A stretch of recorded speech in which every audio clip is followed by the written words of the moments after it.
que que esse, pen- o que esse pensamento semente diz, né?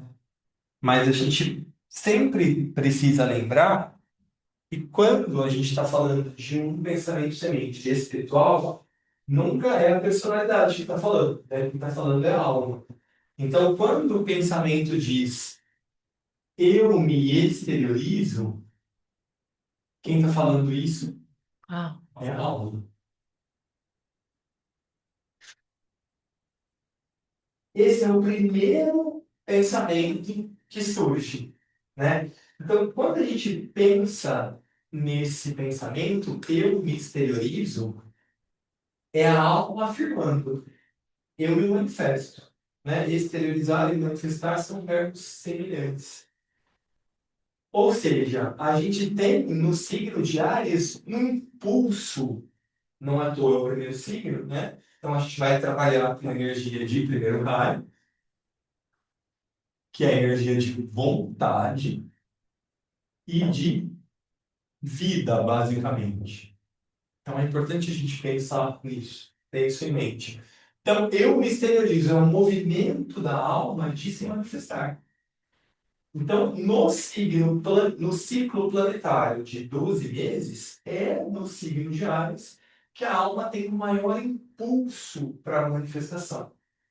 Então, quando a gente está aqui se conectando, a gente está procurando, primeiro, abrir um espaço para a nossa própria alma se exteriorizar, mas também para a alma do grupo e também para a alma do grupo mundial, né? É um momento onde a hierarquia aproveita o ano para se manifestar de alguma forma. Ah, vai vir um mestre ascensionado de sabedoria?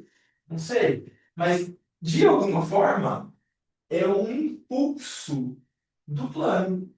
Porque, no fim das contas, né, a gente está falando também de primeiro raio, a gente fala de vontade, a gente fala de propósito, e o propósito se expressa através do plano.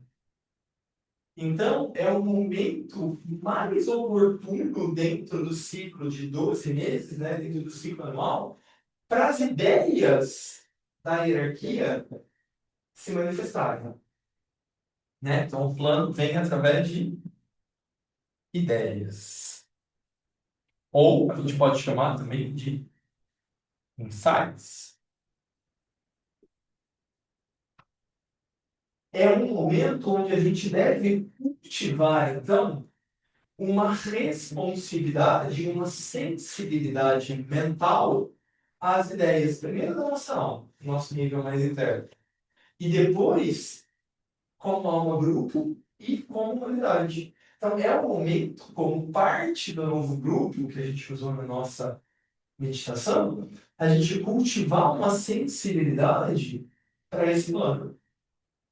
E aí, se a gente conseguir vislumbrar uma parte do nosso plano, uma parte do plano da hierarquia, qualquer coisa que a gente consiga vislumbrar e se colocar a serviço, a gente está contribuindo profundamente com essa exteriorização. Então, o primeiro passo, ter uma vontade. E aí, o mantra diz, né? E do plano da mente, ou seja, do plano mental, né?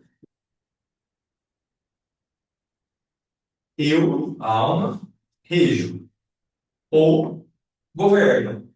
Ou seja, a gente está falando aqui, né? Reger, governar também é o primeiro raio, mas a gente está falando aqui de um plano mental. Então a gente pode pensar que isso pode ser terceiro raio, isso pode ser sétimo raio. Na verdade, Ares traz sétimo, né?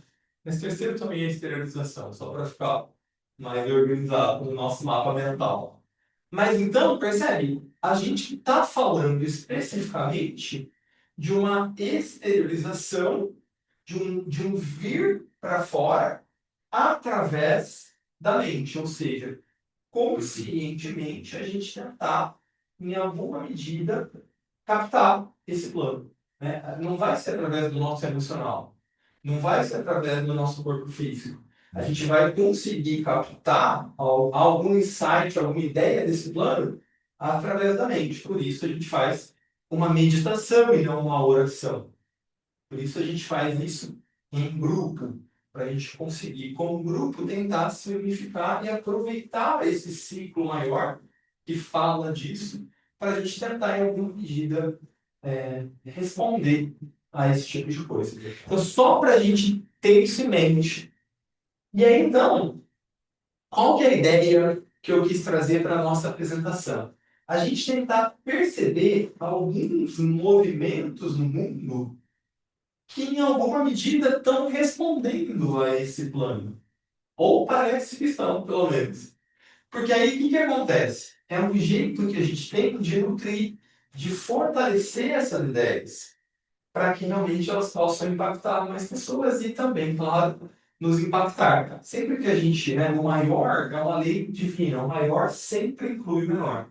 Então a gente olha sempre para o macro, mas a gente com certeza também é beneficiado, inspirado e tudo mais. Mas a ideia toda é a gente, então, tentar perceber essa exteriorização e tentar entender um pouco como pode estar acontecendo. Por isso que a gente está falando sobre isso no terceiro dia, né, que é o dia chamado da distribuição, que é o dia de hoje. Então, só para contextualizar, qual foi a ideia da construção dessa apresentação e dessa reunião de hoje? Você tem um exemplo prático de, de uma pessoa que consegue captar e o que ela faz com esse insight? Esses exemplos que eu trouxe hoje, me parece que são de pessoas que estão, através de teorias, formulações, captando alguma faceta desse plano e colocando em prática. O que a gente faz na nossa vida é um pouco disso, né? Quando a gente tenta, o que eu estou fazendo agora? Eu estou me reunindo, estou estudando tal coisa, estou fazendo tal coisa. Em alguma medida, é a nossa alma impressionando a nossa mente, a nossa emoção, o nosso cérebro, e aí aquilo faz sentido para mim. Então parece que eu estou no caminho certo, a gente não tem certeza ainda. Mas quando tem esse tipo de percepção interna e a gente segue isso, a gente pode arriscar que a gente também está, em alguma medida, observando isso. No curso que a gente vai começar sobre sensibilidade psíquica telepática, talvez fique um pouco mais clara a técnica de como funciona isso. Mas também, de novo, vai depender da gente, né? De como a gente coloca isso e principalmente fazer isso em grupo. Porque o grupo consegue, através dessa união de qualidades, ser mais receptivo. E é sempre a alma grupal que vai fazer. Então, percebe? Tem a unificação do grupo e tem a alma grupal que me faz a mediação. Então, muitas vezes, a gente vai conseguir ter algum tipo de insight em relação ao plano via alma grupal, via minha alma pessoal, né, mas também via alma grupal. Não necessariamente através de um mestre da sabedoria ou de alguém maior, porque tem toda uma cadeia que vai se manifestando e é assim que funciona, né? Tem que ser assim, na verdade. E aí, que a gente começa, né? Então, a gente está falando de uma manifestação, de uma exteriorização, e essa exteriorização ser captada telepaticamente. Basicamente é isso que a gente está vendo, né? O mantra de Hades fala isso. Então, ao longo da história, a humanidade recebeu ensinamentos que vieram como luz em diferentes épocas, através de diferentes consciências. Mas talvez estejamos entrando em um novo momento, onde a pergunta talvez não seja apenas quem traz a luz, mas como ela se expressa através de nós. Então, essa é a minha provocação. Em vez da gente ficar esperando algum outro ser luminoso trazer alguma outra verdade, o que a gente pode fazer?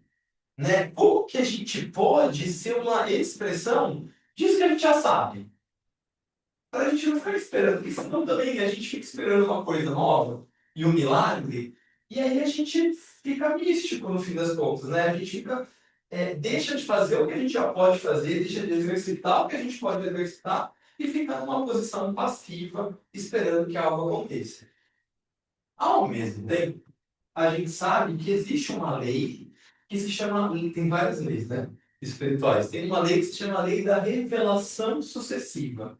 Ou seja, a partir de cada aproximação espiritual que a humanidade vai alcançando, novas revelações vão sendo feitas. E aí a gente tem, ao longo da história, diversas figuras que contribuíram para esse processo. A gente está, por exemplo, aqui no Ocidente, comemorando a Páscoa cristã, né? Então a gente tem esse grande ser que trouxe uma série de revelações para a gente. A tônica principal desse ser foi o amor, né? O amor, compaixão, perdão. O Cristo, o primeiro mandamento, amai-vos uns aos outros, assim como eu vos amo. Então, quando ele fala, quando ele exterioriza isso, né, ele já mostra, ó, a qualidade principal que eu estou trazendo é o amor. Mas a gente teve também, por exemplo, 600 anos antes dele, um outro grande ser que no Oriente veio à manifestação, que a gente conhece como o nome de Siddhartha Gautama, ou simplesmente de Buda, né? E aí, a tônica principal desse senhor é a luz, né? É a clareza, é a lucidez. O budismo é talvez a mais didática das religiões, é a mais lógica. E acho que gosto muito, porque isso para mim é muito coerente. Tudo faz sentido, tudo se explica, porque esse grande ser veio trazer essa qualidade de uma forma diferente para o mundo, como ela nunca havia sido colocada. A gente tem também, antes dele, esse ser que trouxe esses 7 princípios aqui, que era um sábio no Egito chamado Hermes Trismegisto, ou 3 vezes grande.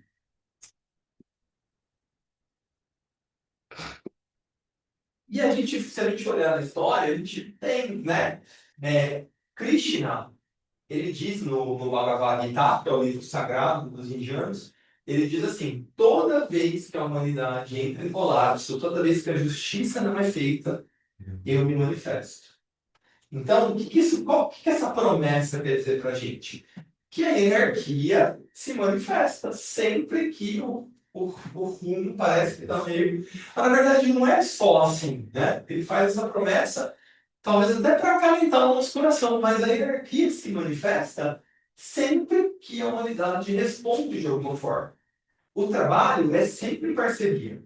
A hierarquia nunca vai fazer o trabalho que é para a humanidade fazer. Nunca. Nunca. Quem acredita nisso está iludido. Tem sempre que ser conjunto. Então a hierarquia irradia um estímulo e observa. Como que a humanidade responde? Onde que está essa resposta? Aí ela vê isso. Aí ela reformula o plano. Ah, e aqui a Teresa respondeu bem, vamos continuar o plano. Ah, e a Rô estava mais ou menos, não percebeu tão bem, vamos ter que reformular. Ah, o Minas também estava preocupado com a Lúcia, hoje foi muito. Estou brincando, né? Mas é só para a gente entender que é uma construção orgânica, é viva. E é assim que é a lei, né? Então é sempre estímulo, resposta. Estímulo novo, resposta nova. E a construção vai sendo feita coletivamente, né? A hierarquia é o eu superior da humanidade. Então, ela que cadia a vontade, é ela que deseja se exteriorizar. E aí a humanidade responde ou não a isso. Né? Para quem entendeu, ela vai dar Onde mais que vai? um estímulo Isso. para continuar. Onde é que vai naquele plano? Joga mais uma bola. Para ver se vai. E deu certo, ela reformou. E reformula. E aí não passava de coisa. Vamos tentar uma coisa, sabe? Porque assim, a gente tem um pensamento muito místico e que ele não é errado de todo. Quando a gente fala assim, tudo segue um plano. Segue um plano. Mas a humanidade que responde a esse plano. Então, a hierarquia, ela trabalha com um range. Ela não é erudita. Mas ela sabe que o Paulo pode ir daqui até aqui. Então, ela vai dando os estímulos para que o Paulo seja a melhor versão dele. E aí acontece às vezes não. Às vezes tem outros fatores externos que limitam a nossa percepção, a nossa mente tem algum ajuste kármico que está acontecendo ali, tá tudo bem. Mas o plano, ele é dinâmico, ele é orgânico, ele vai sempre construir. Existe uma visão, um planejamento, mas ele é construído. Por exemplo, tem alguns historiadores que dizem que quando Cristo diz, seja feita a tua vontade, não a minha, ele não estava se referindo à crucificação, porque ele sabia que aquele era o plano. Mas dizem alguns historiadores que ele almejava algo além do que aconteceu. Ele almejava que o plano pudesse ser mais avançado do que aconteceu naquela época. Não sei se é verdade ou não. Mas é só para a gente entender que mesmo o ser de tamanho e envergadura ainda tinha uma dicotomia ali, um conflito com a própria vontade e a vontade de Shambhala. Que no caso, o Criador, né, não é o Magnânimo, não é representa Shambhala, né? Esse centro onde a vontade de Deus é conhecida. Mas, ao mesmo tempo, nesse momento tão importante na vida dele, que foi que precede, né, a crucificação e a Páscoa, é dito que foi a primeira vez que houve esse alinhamento. Então, Cristo representando a hierarquia e estava meio desalinhado com Shambhala, mas então ele fala, não, que seja feita a tua vontade. E aí constrói esse caminho de Shambhala, hierarquia e humanidade, de, no caso nosso, né, espírito, alma e personalidade. Então, graças a esse grande ser, 2000 anos atrás, a gente tem um caminho mais pavimentado para essa vontade acontecer. E ela acontece justamente em Áries, né, que é o signo de abertura, é o signo de vontade. Então, nada mais oportuno que na Páscoa haver esse alinhamento entre a vontade da hierarquia, a vontade de Shambhala e a vontade da humanidade. E aí, então, a minha provocação é, em vez da gente esperar alguém que está trazendo a luz, como que a gente pode expressar essa luz? O que está ao nosso alcance fazer para contribuir com esse plano? O mantra a gente já falou, né? Eu me exteriorizo, a alma quer se manifestar no mundo físico. Olha o verbo. E a afirmação. Eu me exteriorizo. Então a minha alma, a sua alma, a alma planetária, ela quer se exteriorizar. Ela está dizendo isso nesse dia, nessa semana, ela está falando, ó, eu vou me manifestar. Então, a gente precisa deixar essa porta aberta. E no plano da mente eu vejo, ou seja, a mente como esse instrumento não separado, mas alguém que tem a função de tradução mesmo, né? De sensibilizar, de captar através da sensibilidade esse plano e formular. Então, na verdade, a gente está falando aqui de uma união entre mente abstrata e mente concreta. A mente abstrata percebe a ideia, mas é a mente concreta que vai formular essa ideia. Por isso que eu sempre falo que a gente precisa estudar, a gente precisa ter cultura. Por quê? Quanto maior for o nosso repertório cultural mesmo, mental, concreto, mais a gente vai ter recurso para dar um corpo para aquela ideia que mais pessoas possam entender sobre isso. Por exemplo, né, a gente está estudando na terça-feira sobre a face. Então a gente teve um site de o que é a face? Mas aí, se não fosse a mente treinada da Rô, que tem conhecimento anatômico, que tem uma experiência na área de saúde, ela consegue trazer ideias, recorporificar, perdão, essa ideia com muito mais habilidade do que eu, que não tenho competência nem expertise nessa área. E aí, então, percebe onde que entra a nossa humildade também? Por que eu vou querer fazer um papel que eu não tenho competência para fazer? Eu posso ajudar, vamos junto. Mas ela tem muito mais competência para dar um revestimento para essa ideia, de modo que vocês e outras pessoas possam compreender isso melhor do que seria se eu fizesse. Então, aí, por isso que o grupo é tão rico. Porque aí um capta uma coisa, mas o outro faz melhor, aí o outro organiza melhor, né?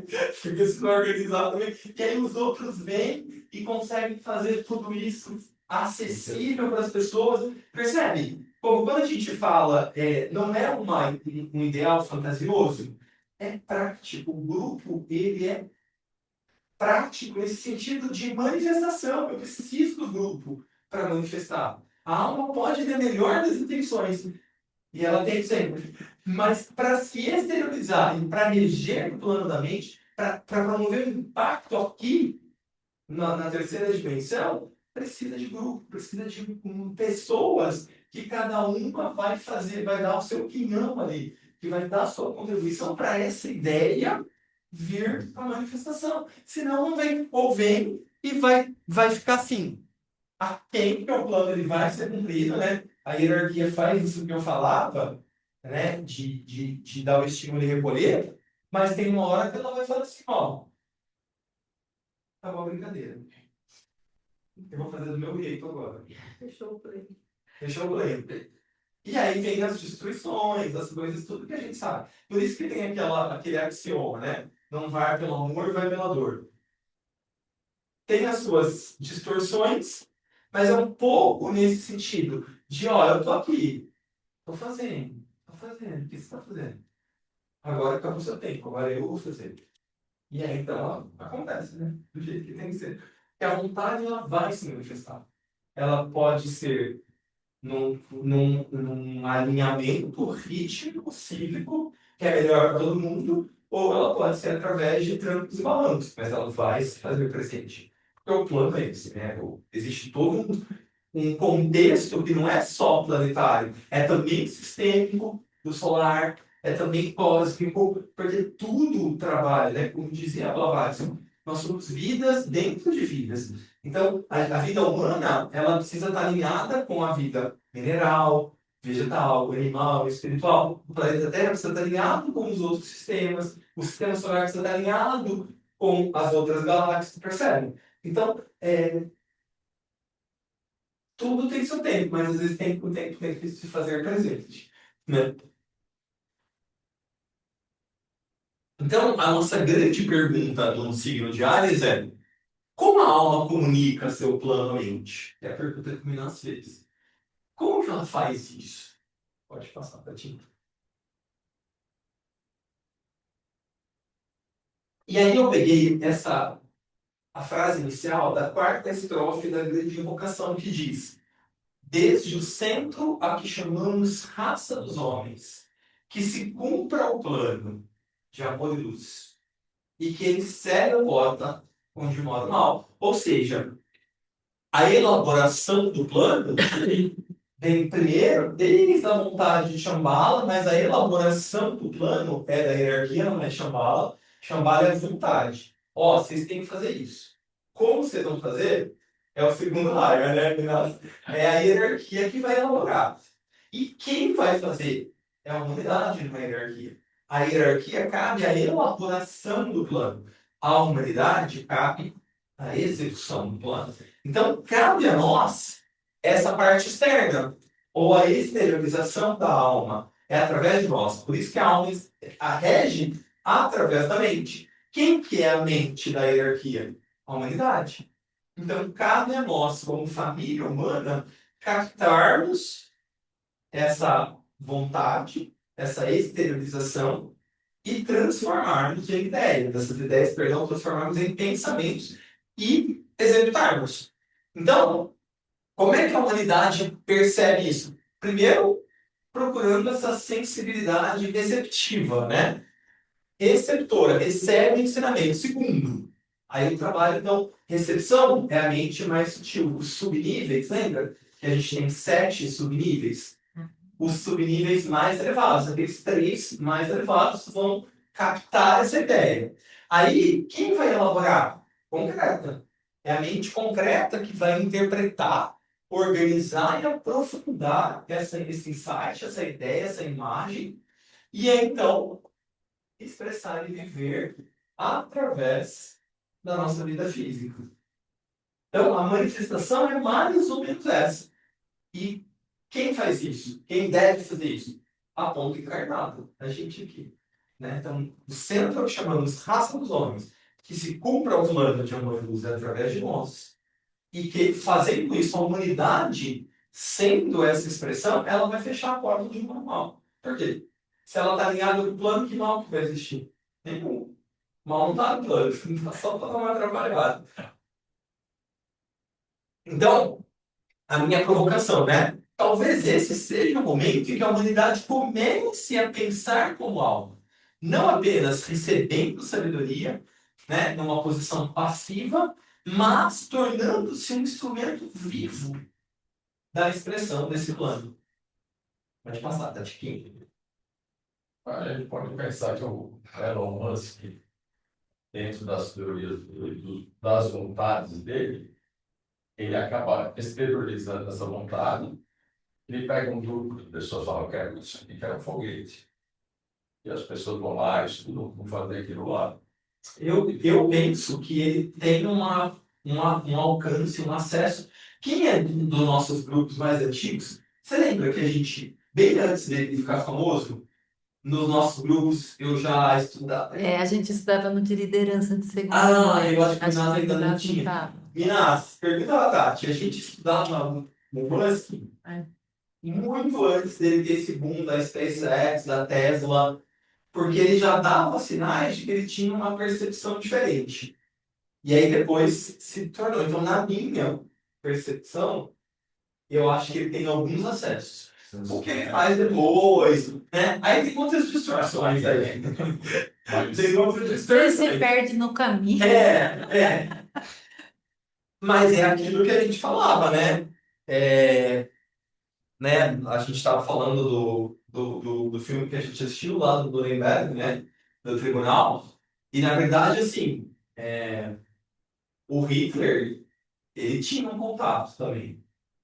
E se a gente entender os raios, fica mais fácil a gente entender que o quarto raio, que é o raio da Alemanha, de alma, né? E de de personalidade, então a personalidade 1, ela está distorcida ainda. Ela vai guerrear, ela vai dominar, ela vai conquistar. Não é a alma de né? Que é propósito, tudo. E aí o quarto raio, ele expressa beleza, senso estético, ele eleva, ele faz a síntese. Então, eu penso que ele deve ter captado essa ideia do quarto raio da Alemanha, porque ele tinha personalidade de quarto raio, então tinha uma conexão ali. Só que aí distorceu. Então, o que que ele quis? Levar aquilo para uma raça pura, para distorcer ou dissipar qualquer coisa que maculasse aquela ideia. E aí, então, são essas distorções, né? Eu acho que o Elon Musk ele tem uma conexão, mas acho que tem distorções aí também na maneira como ele executa isso. O que também, gente, é natural, Tá né? na terra, né? Não. Talvez daqui uns 200, 300 anos a gente consiga estar um pouco melhor. Mas é isso, né? Tem as distorções. A gente, o nosso papel por isso que o Cristo dizia, né? Orai e vigiai. O nosso papel é ter uma vigilância no processo. O que acontece na maioria das vezes? A gente tem algum insight, a gente se perde do processo e a gente quer beber desse insight. Que é o que acontece, eu sempre brinco. A gente está meditando, aí você vê uma luz, você sente um calor no coração, você esquece a meditação, você fica ali, ó. E aí você esquece o processo. É isso que a gente faz. Entendeu? É isso. E aí, na verdade, quando a gente deveria fazer o quê? Sustentar o processo. Percebi, captei, que gostoso. Peraí, onde isso vai me levar? O que eu vou fazer com isso? Então, vem acompanhando, vem muito aqui, ó, com a bandejinha na mão e vai levando até o final. Então, se a gente. Mas isso é o quê? Treinamento, gente. Isso aí é treinamento de encarnações. E o ocidental, ele é o quê? Imediatista, comparativo. Se a gente, por isso que a gente precisa estar o tempo todo vigilante, porque a gente é engolido pelos estímulos. E a gente cai facilmente. E aí tem que a alma reformular, falar, agora que eu achei que está vindo, eu tenho que esperar mais um pouco. Porque aí a pessoa se dá perdida ali, né, naquilo, né? Ela se apaixona por aquela ideia que ela percebeu e vai para um outro lugar. Aí a alma tem que falar, tá bom, deixa ele dar umas erradas, daqui a pouco volta. É isso, né? Por isso que ele tá na minha nossa alma. Coitado, né? É um exemplo da paciência, né? E do amor. Não aprende nunca a se cuidar. Não, mas coitado de nós. Mas nós estamos tentando, vai. Uma dessa foi umas encarnações. Não é assim. É isso, né? não é tão rápido. Um mês, 2 meses. Agora, né, Tê, com com essa transição de eras que a gente vive, eu penso que é mais rápido um pouco. Mas eu sei melhor. Tipo assim, ó, você tá vendo bem, volta pra cá, sabe? Porque antigamente a gente perdia mesmo aquele processo interrogatório. E também não vai perder, né? Porque tudo faz parte, mais atrasa. Porque tudo também faz parte do processo de lapidação. A gente também precisa ter esse olhar. Mas atrasa. É aquilo que eu sempre falo, né? Para a alma é sempre uma coisa e a outra. Então também não é só pensar, putz, perdeu a encarnação. E também não é só pensar, ah, tava no plano. Não, é uma coisa e a outra. Tava no plano, mas podia ter atrasado um pouquinho mesmo. Né? É isso. E aí, então, o que que eu fiz o paralelo aqui? Porque a gente está estudando, através das nossas palestras de sábado, o desafio é integrar todos os conhecimentos, né? Todos os nossos saberes. Mas a gente está estudando, nas nossas palestras de sábado, a gente estudou a Blavatsky, e aí, quando a gente falou sobre ela, lembra que eu falei que ela representa a primeira fase da exteriorização. Então já tinha esse movimento da exteriorização da sabedoria eterna, começa com ela, né? Do Ocidente para o Oriente, do Oriente para o Ocidente. Então a primeira fase é a sabedoria apresentada através dos mestres, tradições e textos sagrados. Quem faz essa compilação toda é a Blavatsky, principalmente na sua obra-prima, que é a doutrina secreta. Então, os mestres dizem que essa é a primeira fase da revelação. Aí, um pouco antes dela desencarnar, ela diz: olha, pessoal, por volta do primeiro quarto do século XX, vai haver uma nova onda, uma nova fase de revelação da verdade. E aí, eu chamei essa segunda fase de organização. A primeira revela, a segunda organiza. Por quê? Porque tem uma intelectualização, uma sistematização, um aprofundamento dos ensinamentos. E aí a gente tem a Bailey como a principal, na minha opinião, tá? Minha opinião. Tem a Alice Bailey como o principal nome dessa segunda fase, mas a gente tem também, por exemplo, o Agni Yoga, do casal Horish, né? Que é da de ética vivente, é muito bacana os ensinamentos deles. A gente tem aqui no Brasil a eubiose, a gente tem na Europa o movimento da antroposofia, com o Rudolf Steiner. Então a gente tem muita gente bacana que está ali respondendo. Então, de novo, o que a hierarquia fez? Primeiro estímulo, Blavatsky, veio a encarnação. Já um ser bem avançado, né? Não tinha nem mais alma, já era parte da iniciação, a Hat. Aí, na segunda fase, a hierarquia joga o estímulo. Quem estava vivo ali respondeu. Ah, tinha SBN na Inglaterra e nos Estados Unidos. Tinha o Steiner na Áustria e na Alemanha. Tinha o professor aqui no Brasil. E outros, né? Os Reusch na Rússia. Então, por quê? Porque é isso, não tem uma pessoa. Tem um estímulo e tem aqueles que respondem. Então, esses indivíduos são indivíduos notáveis que conseguiram reestruturar e estruturar, perdão, melhor os ensinamentos que foram trazidos pela Blavatsky. Dentre esses, eu acho que o mais fiel é a Aniceto, essa é a minha opinião. Porque eu acho que ela que melhor abrange os assuntos, que sistematiza, que coloca a meditação como uma fonte de conexão e de serviço. Porque o que a gente está fazendo aqui não é só se conectar, a gente está criando uma forma de pensamento que tem uma função de serviço, de inspirar outras. O Assagioli também aqui? O Assagioli também, com certeza. É que eu não cito separado porque ele trabalhou muito com a Bailey, né? E o próprio trabalho da psicossíntese é bem orientado pelo tibetano. Mas também, com certeza, muito bem lembrado. E aí a minha provocação é que essa terceira... E aí o tibetano diz, olha, pessoal, vai haver uma nova onda de ensinamentos no primeiro quarto do século XXI. Agora, estamos aqui, né? Então, será que tomara que a gente esteja respondendo numa medida isso, né? Estamos aqui tentando, de novo, né, Mário? Uma quinta-noite, pré-feriado, estamos aqui. Algum mérito a gente tem, não é? Algum mérito a gente tem. Vamos subir os degrauzinhos da China. Não é, pô? Por favor, né? Por favor, vamos querer. Só 49. Mas tudo bem, já estamos um pouquinho melhor que ontem, não é? Eu sou otimista. E aí, então, essa terceira fase, aí sou eu, tá? Não é o ensinamento. Isso aqui é a responsabilidade do Paulo, certo ou errado? É a responsabilidade do Paulo. Terceira fase eu chamei de expressão. O que que é? O que que é minha provocação? Né? É uma vivência encarnada, a capacidade humana de viver aquilo que já foi revelado. O que eu não estou dizendo aqui, que não pode ser que tenha, né? Que venha um grande ser que possa trazer mais revelações para a gente. Tomara que venha. Tomara que venha. Mas a minha provocação aqui é a gente não ficar esperando. É a gente treinar a nossa mente para que a gente tenha olhos de ver, como disse o Cristo. E aí, tomara, então, que tenha e que a gente ajude ele. Mas aí, então, o que que eu quero propor para vocês? Que a gente perceba alguns seres que já estão fazendo um trabalho muito legal. Talvez nenhum deles seja esse novo iniciado. Mas talvez todos eles, em alguma medida, estejam já respondendo a esse chamado. Assim como talvez a gente aqui em Campinas, num grupo pequeno, talvez, na medida que a gente pode, a gente também esteja respondendo a esse chamado. Não é à toa que a gente escolheu encarnar nesse período, né, tão profícuo para nossas evoluções. Pode passar, por favor.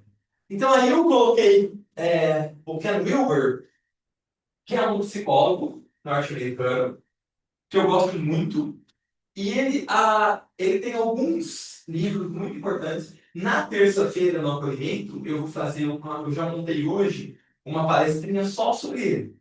Porque a minha ideia é fazer cada terça de uma dessas pessoas. Mas eu vou sempre mandando pelo nosso grupo para estar todo mundo na mesma página. Né? E porque hoje a gente vai ter que falar só um pouquinho dele por causa do nosso horário. Mas o que, que é a principal, talvez a principal contribuição dele? Ele fala sobre uma teoria integral. O que, que é a proposta? É integrar ciência, psicologia, filosofia e espiritualidade em um único mapa. E aí estão alguns dos principais livros dele. Sex, Ecology, Spirituality, A Brief Story of Everything, ou seja, uma breve história de tudo, e a espiritualidade, psicologia integral. Então, qual que é a principal contribuição dele? Uma linguagem para integrar todos os ensinamentos, evitando visões fragmentadas da realidade. Tem uma pessoa que eu gosto muito, que é uma médica americana, vale a pena quem quiser seguir nas redes, né, no YouTube, ela se chama Lisa Love.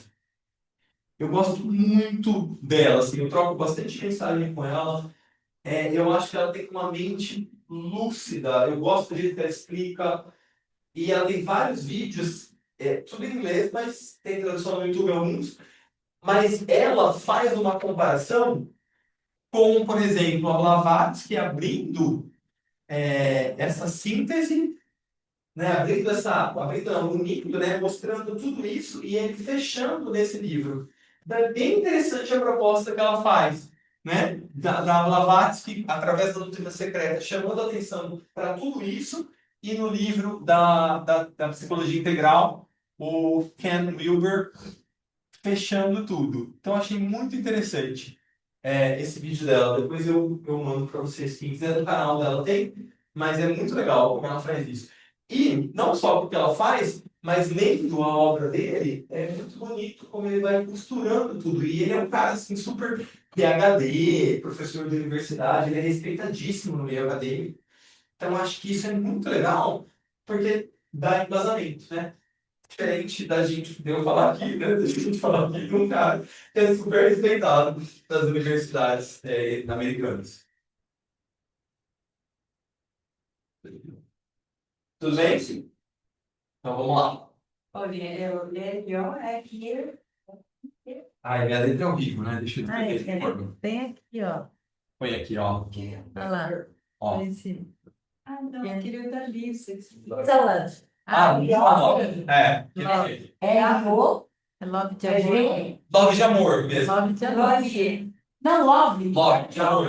Ah, eu tinha que ver Love.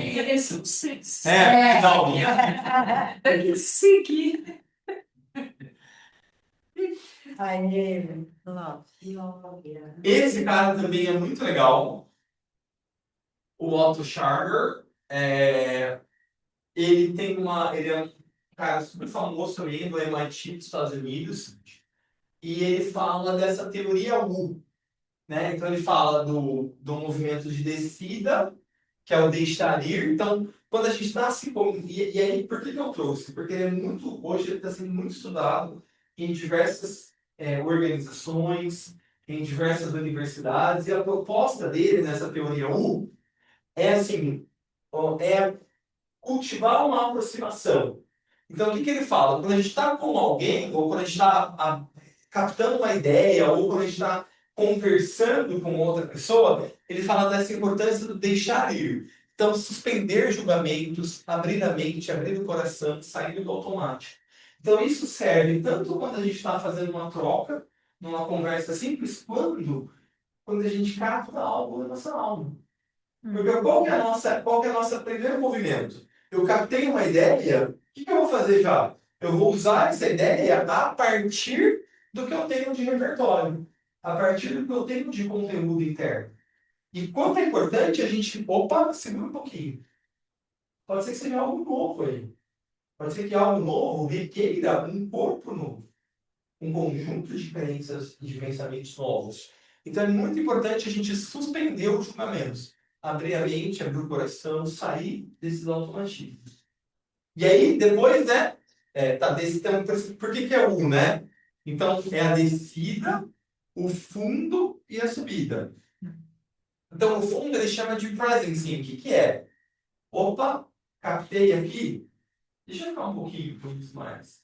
Né? Então, é um estado de presença profunda, conexão com aquilo que quer emergir. E ele chama de escuta do futuro. Então, por que que eu trouxe para cá? Porque quando a gente, de novo, né, captei alguma ideia, fica um pouco com aquilo. Vê se tem algo novo, vê se tem alguma coisa que toca você, dá um tempinho. Né? Não quero fazer de cara, né? E aí depois o processo de subida, prototipar, agir com intuição e consciência. Então, você formula. O que é protótipo, né? Protótipo é um teste. Então, prototipa, cria um teste. Você faz, antes de lançar um carro, as empresas em geral usam um protótipo, que vai ter uma coisa inovadora, vai ter, né, um design diferente, mas ela vai usar algumas coisas daquele protótipo para o carro de rua. Né? Talvez tenha uma identidade da marca, talvez tenha alguma outra coisa, uma tecnologia nova. Está testando, não vai ser daquele jeito, a gente vai precisar de adaptações para a realidade. Então, também o prototipar é isso. Às vezes a gente pode ter algum tipo de percepção e a gente ficar fanático. E aí eu acho que tem que ser daquele jeito. E aí eu também falho, porque eu preciso adequar aquilo para a realidade tal qual se apresenta, não tal qual eu gostaria que fosse. Então é muito, por isso que eu achei muito legal essa abrange um monte de coisa, essa teoria U. Eu acho que também, se você for pensar, serve até para as nossas relações humanas entre grupo, porque cada uma dessas fases é a gente, de repente, acolher, né, aquele do grupo sem julgar, depois deixar aquilo se apresentar, para depois você, de repente, falar. É uma Ação, né? Depois de uma percepção, eu achei bem interessante isso. Até só quando a gente vai ouvir alguém para atender também, né? Porque às vezes também é muito bom você ter falado isso. Primeiro, porque traz para a nossa realidade. Né? E segundo, porque às vezes a gente quer dar conselho para o outro. E a gente quer falar para o outro como a gente agiria se fosse, mas a gente não é ele. A gente não está naquela situação. Então, assim, claro que a gente pode contribuir com a nossa sabedoria, com a nossa experiência, com um olhar diferente. Eu acho que isso é nosso dever. Mas não querer que o outro haja como a gente agiria. Né? Então, acho que isso, eu não vejo isso aqui em nós, graças a Deus. Já vi no passado, mas não vejo muito. Olha, mas pode me pôr a pessoa não querer explicar, né? Eu falando, e eu acho que isso é um vício nosso, né? E às vezes uma necessidade interna, né? De querer sentido, de querer. Por isso que é o suspender tudo aí. E você julgar, querer que o outro ache como você, mesmo que você tenha visto a provando, você sente diferente do outro, né? É igual. E você pode ver a mesma coisa, mas cada um sente de um jeito e vai. É que nem, né? Isso é diferente que o inverso. Eu estou querendo dar um conselho, mas ele fala tudo que eu acho. Então você coloca no lugar dele. Por que você não vai ser igual a ele? Né? Então, para ver a dificuldade, não tem como. E a vida é dele, né? Ele vai ter que, talvez, percorrer aquele caminho. Ele vai ensinar mais, né? Falar. Acho que o bonito é a gente conseguir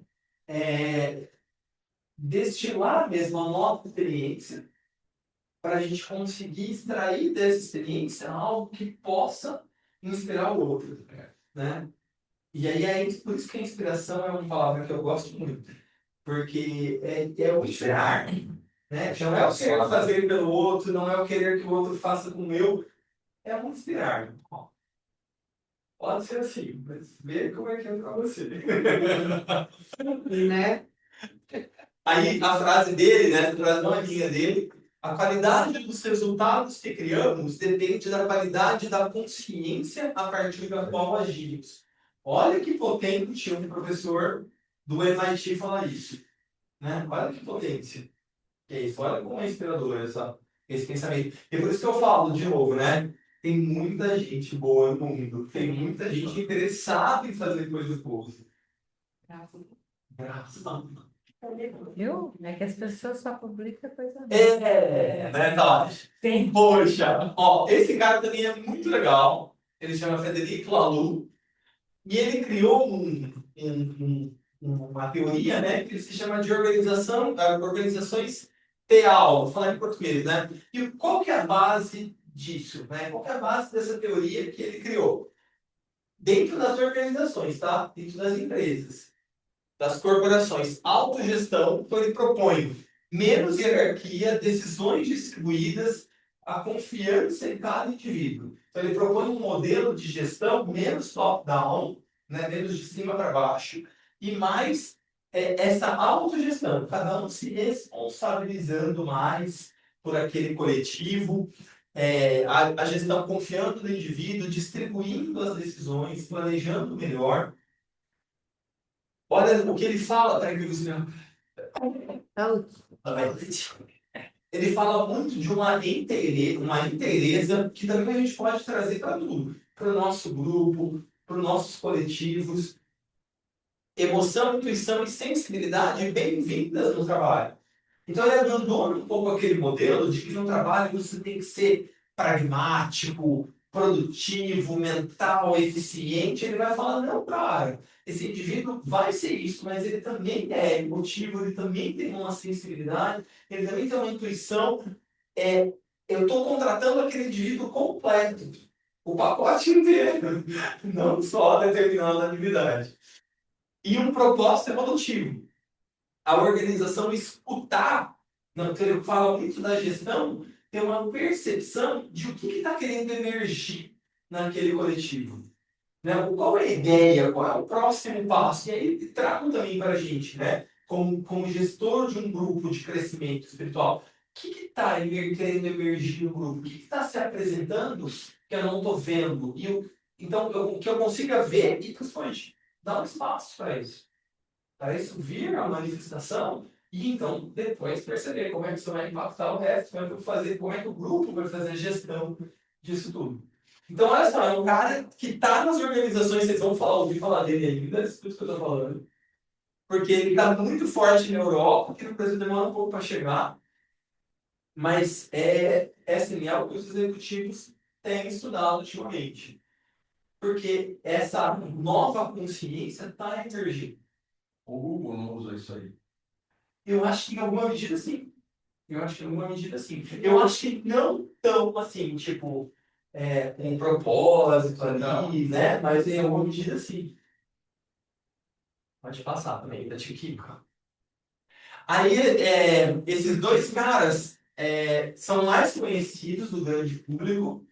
O John Kabat-Zinn, ele foi o cara que estruturou o programa do Mindfulness.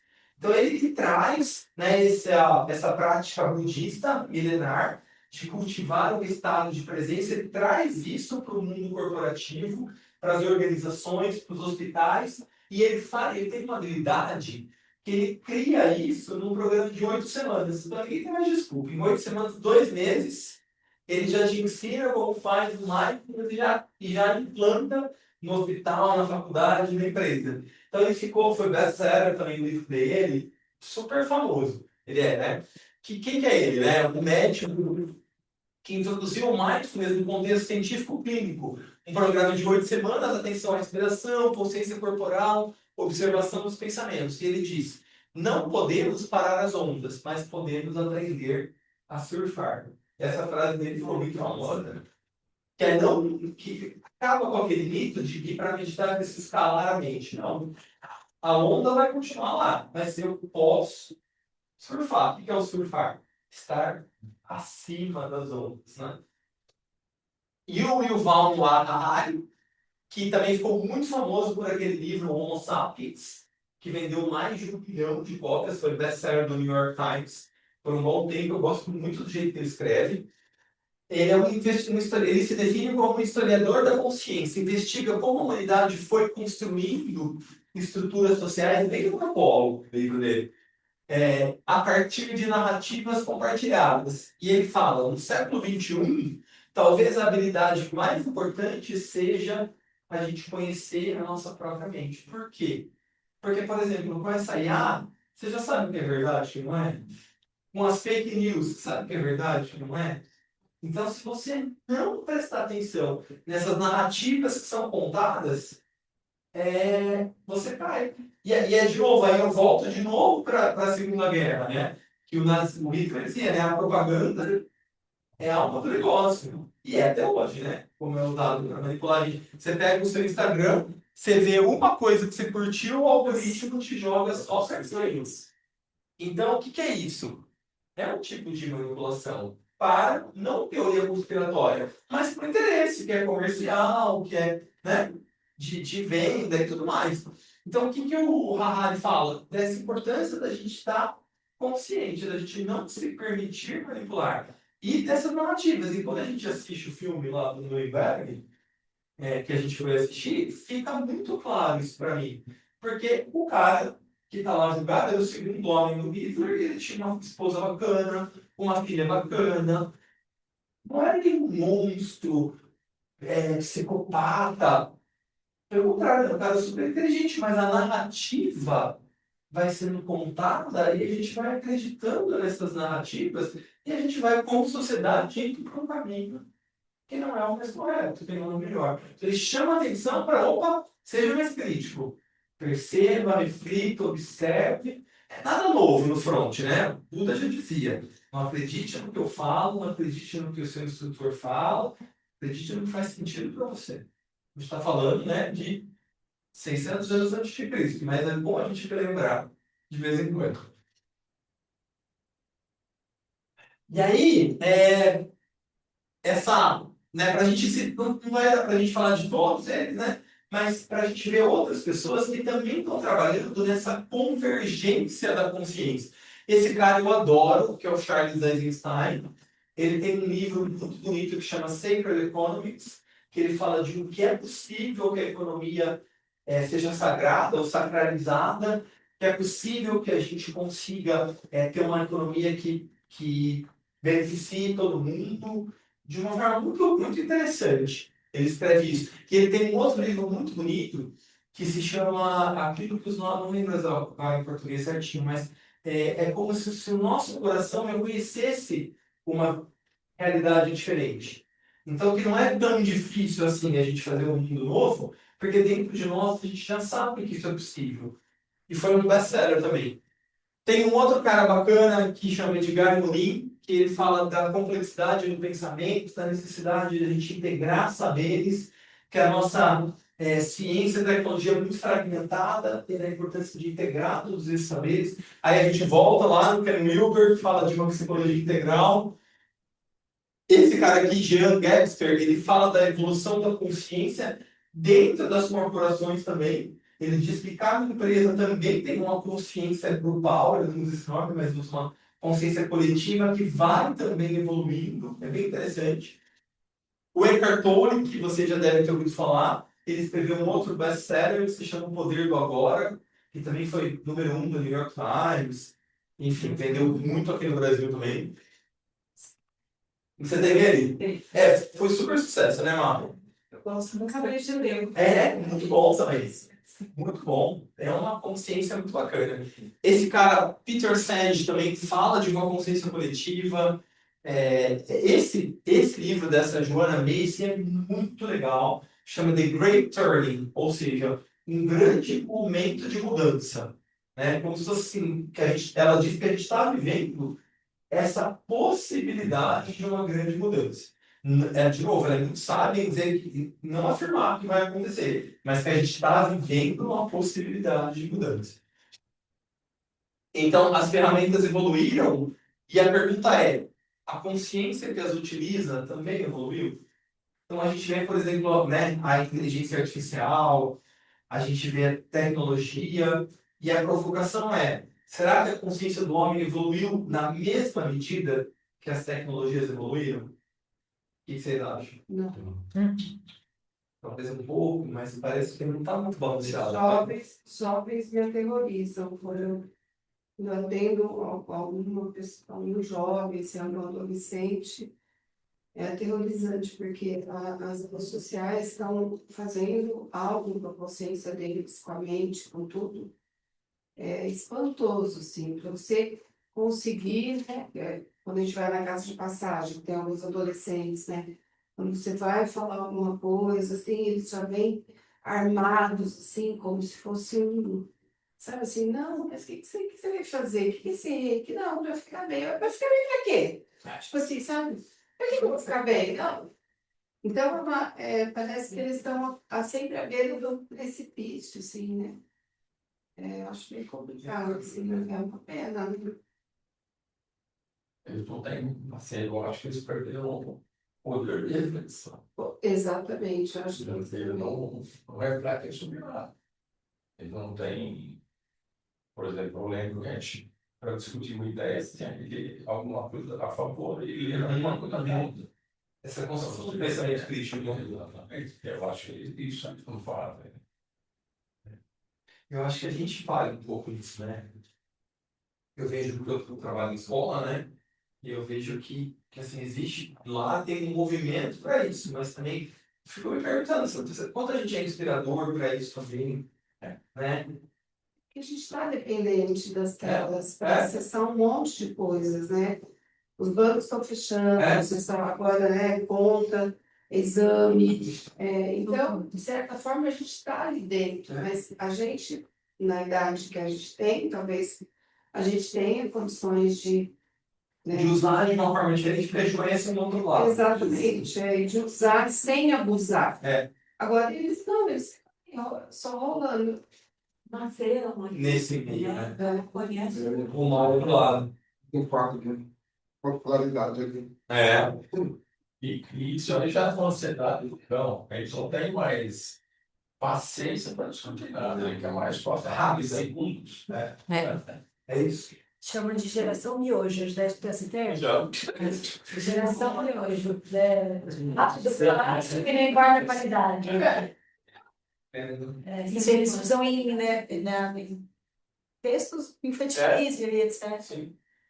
E aí, olha só, né? A minha reflexão aqui para a gente percebam que em diferentes áreas, liderança, organização, saúde, história, cultura, algo em comum está emergindo, uma mudança na forma como a gente sente, pensa e age.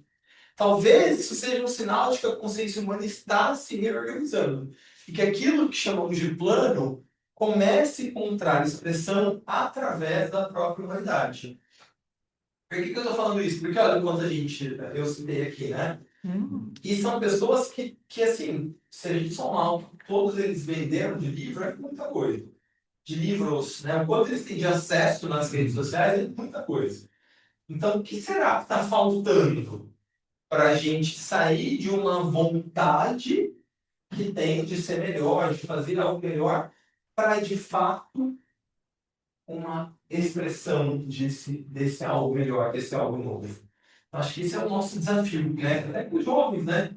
Nosso desafio é esse. Como que a gente pode sustentar uma mudança, né? Como é que a gente pode ser essa pessoa, essa geração de transição aí, para que algo realmente novo aconteça, né? Deixa eu passar, por favor, acho que terminou.